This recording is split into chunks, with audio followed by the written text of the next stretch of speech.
So as with many industries, there is a lot of technology in the trainer industry that you can use. I guess it's deciding what's good, what's not so good.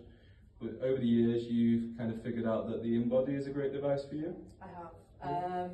Yes, again, back in the early days of training clients, I realised, particularly my first year of training, how little awareness there was and understanding about muscle gain, fat loss, weight loss, and I felt myself forever trying to explain it, and people still not understanding the situation. So I did my research, and I spoke to a very clued up guy on health and fitness, and he actually told me about the InBody 270. This was when it was not a very well-known device at all, or a big company. So I bought the machine, this machine that tells you absolutely everything you would want to know about your body. So it can tell you where your protein's up to, your body water, where your muscle is, your body fat, your percent of body fat, BMI, just the reading's relentless. It gives you a segmental analysis in regards to your fat-free mass, which obviously includes your muscle, and then percent body fat mass as well, and how evenly it's segmented around your limbs, etc.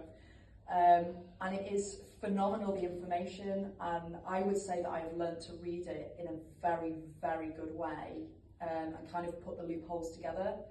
So that is key, isn't it? If you have this data but you don't know how to explain it or what to do with it, it's useless, isn't it? But do you feel that's the difference? You're able to do that compared to maybe some other people that don't know where to start? Yeah, and it backs up my quality, and I'm at the point, I've done hundreds of readings now. I've had this machine for probably about 7, 8 years.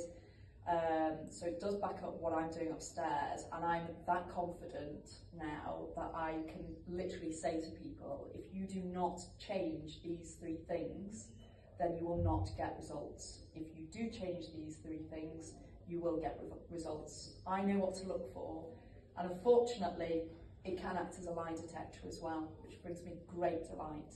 But you've still got to be you've got to be very careful how you word things, because it's a sensitive topic, and I totally understand. So how you read it is obviously very important for your clients. But it's been one of the best things I brought to my business personally. It's really, really good. Okay, Katie, so in our jobs there is an element of crossover. Obviously my role consists of working with injured people the majority of the time, but you also feel like this is the case for you? It is. Yeah, again, the type of gym that we both work in brings in a lot of people that are very self-conscious, and with a lot of self-conscious people does seem to come a few limitations. I would honestly say 95% of my clients have limitations, and ones that you would never think of. I have had to do a ton of research because I cannot otherwise do my job in here. I've done obviously a huge amount of research over all limitations, and I do enjoy the challenge, obviously trying to help people and work out how I'm going to help these people around the limitations. The thing is, there's obviously a point where I have to go, this is a little more out of my field now. We've got professionals on site, and that's when I will, go. Yeah, as you have you have done that many times over the years, haven't you? For sure. So, I mean, in the 6 years that we've been here as a clinic, I think honestly we must see you at least monthly with a client that needs referring.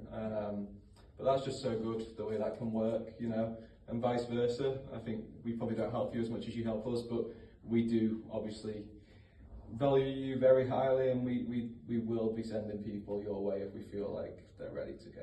Has there ever been an occasion where you've had to refer someone on to, maybe the doctors or a walk-in centre as opposed to us? Anything a little bit more serious? Yeah. Yes. Yeah. And how did you feel in that situation? Were you panicked, or were you okay, or did you know what to do?